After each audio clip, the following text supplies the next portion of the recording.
السلام علیکم ناظرین گرامی، آب حیات ایک انوکھی اور ایک عجیب داستان ہے۔ اس میں کچھ لوگوں کا اختلاف ہے اور بعض لوگوں کا یہ ماننا ہے کہ حضرت خضر علیہ السلام نے آب حیات پیا تھا اور آج وہ زندہ ہیں، لیکن میں آپ کو دونوں مکتبہ فکر کے نظریوں کے ساتھ ساتھ اپنا نظریہ بھی پیش کروں گی، پھر آپ کو جو بات عقل کے قریب لگے اسے اپنا لیجئے گا۔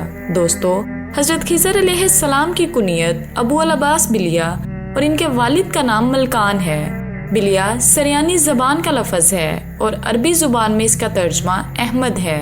خضر کے معنی سرسبز چیز کے ہیں، کیونکہ یہ جہاں بیٹھتے تھے وہاں آپ کی برکت سے انتہائی سرسبز گھاس اگ جاتی، اس لیے آپ کو لوگ خضر کہنے لگے۔ اس کے علاوہ حضرت خضر علیہ السلام حضرت ذوالقرنین کے خالہ زاد بھائی ہونے کے ساتھ ساتھ حضرت ذوالقرنین کے وزیر اور جنگلوں میں علم بردار بھی رہے ہیں۔ یہ حضرت سام بن نوح علیہ السلام کی اولاد میں سے ہیں۔ ناظرین گرامی، بیان ہوتا ہے کہ حضرت ذوالقرنین حضرت ابراہیم علیہ السلام کے دست حق پر اسلام قبول کرنے کے بعد مدتوں ان کی صحبت میں رہے اور حضرت ابراہیم خلیل اللہ نے ان کو کچھ نصیحتیں بھی فرمائی۔ تو اس سے یہ معلوم ہوتا ہے کہ حضرت خضر علیہ السلام کا دور حضرت ابراہیم علیہ السلام کے دور کے فوری بعد کا ہی ہے۔ لیکن سوال یہ ہے کہ کیا حضرت خضر علیہ السلام زندہ ہیں؟ تو دوستو، جن علماء کا یہ کہنا ہے کہ حضرت خضر علیہ السلام زندہ ہیں، ان کے مطابق ان کی ملاقات حضرت موسیٰ علیہ السلام سے بھی ثابت ہے۔ حالانکہ حضرت خضر علیہ السلام کا دور حضرت موسیٰ علیہ السلام سے کئی سو برس پہلے حضرت ابراہیم علیہ السلام کے دور کے فوری بعد کا ہے۔ تفصیل روح البیان میں ہے کہ حضرت یوسف علیہ السلام، جو کہ حضرت ابراہیم علیہ السلام کے پڑ پوتے ہیں، ان کے درمیان اور حضرت موسیٰ علیہ السلام کے درمیان 400 سال کا فرق ہے۔ تو اس لحاظ سے حضرت موسیٰ علیہ السلام حضرت خضر علیہ السلام سے تقریباً 600 سال پہلے پیدا ہوئے تھے۔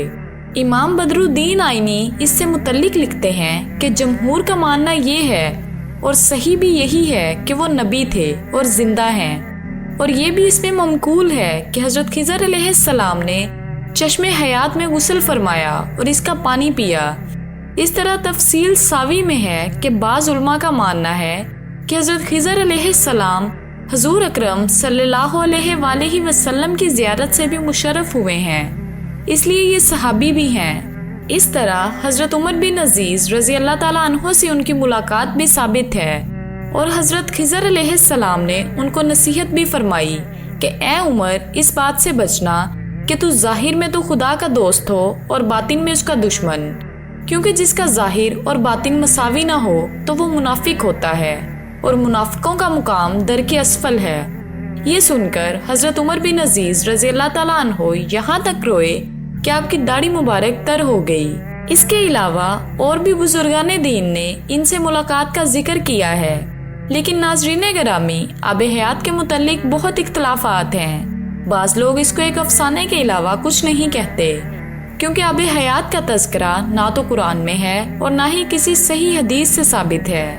لیکن کچھ علماء کرام نے اس کا تذکرہ اپنی تفسیر میں حضرت ذوالقرنین کے پہلے سفر کے زمرے میں کیا ہے، جیسا کہ تفسیر خزان العرفان میں نقل ہے کہ حضرت ذوالقرنین نے اپنی پرانی کتابوں میں پڑھا تھا کہ سام بن نوح علیہ السلام کی اولاد میں سے ایک شخص چشمہ حیات سے پانی پی لے گا تو اس کو موت نہیں آئے گی۔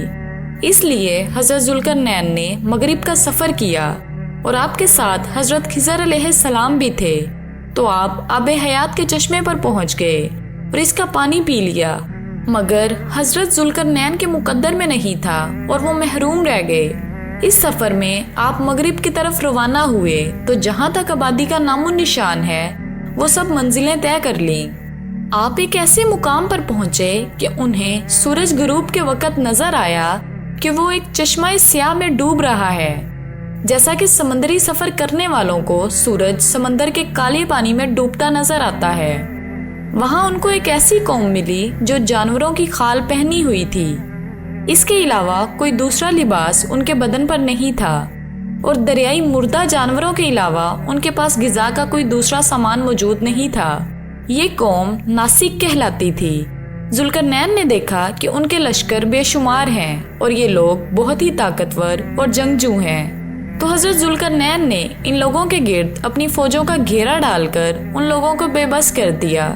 چنانچہ کچھ تو مشرف بن ایمان ہوئے اور کچھ آپ کی فوجوں کے ہاتھوں مارے گئے۔ اس طرح ایک اور تفسیر میں بیان ہوتا ہے کہ حضرت خضر علیہ السلام اور حضرت الیاس علیہ السلام زیادہ تر علماء کے نزدیک زندہ ہیں اور ہر سال زمانہ حج میں ملتے ہیں، اور یہ بھی کہ حضرت خضر علیہ السلام نے چشمہ حیات میں غسل فرمایا اور اس کا پانی بھی پیا تھا۔ پیارے دوستو، یہ تھی وہ چند باتیں جو آب حیات کے متعلق مشہور تھیں۔ اب اس کی حقیقت کیا ہے، بہتر تو اللہ ہی جانتا ہے، لیکن اگر آپ میری رائے پوچھیں تو آب حیات کا مطلب ہے وہ پانی جسے پی کر انسان ہمیشہ کے لیے زندہ رہ سکے۔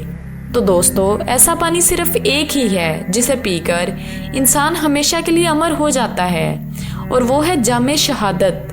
جو بھی یہ جام پی لیتا ہے وہ حیات جاویداں کو پا لیتا ہے، اور دنیا میں جتنی بھی چیزیں ہیں سب کو فنا ہونا ہے، کوئی بھی چیز ہمیشہ کے لیے نہیں ہے، مگر یہ جام یعنی جام شہادت جو شخص پی لیتا ہے وہ فنا سے نکل کر بقا کا راہی بن جاتا ہے، اور ہمارا قرآن بھی اس بات پر شاہد ہے، اور اللہ تعالیٰ کا ارشاد ہے، اور جو لوگ اللہ کی راہ میں شہید کیے جائیں انہیں مردہ مت کہو بلکہ وہ زندہ ہیں، مگر تمہیں اس کی خبر نہیں۔ اور دوستو، یہ مسلمانوں پر اللہ کا خاص فضل ہے جس نے انہیں آب حیات جیسی خاص نعمت سے نوازا ہے۔ والسلام۔ ویڈیو پسند آئی ہو تو لائک اور شیئر کریں، اور اگر آپ ہمارے چینل پر نئے ہیں تو اسے سبسکرائب کر لیں۔ تو ملتے ہیں ایسی ہی کسی انٹرسٹنگ ویڈیو میں، تب تک کے لیے اللہ حافظ۔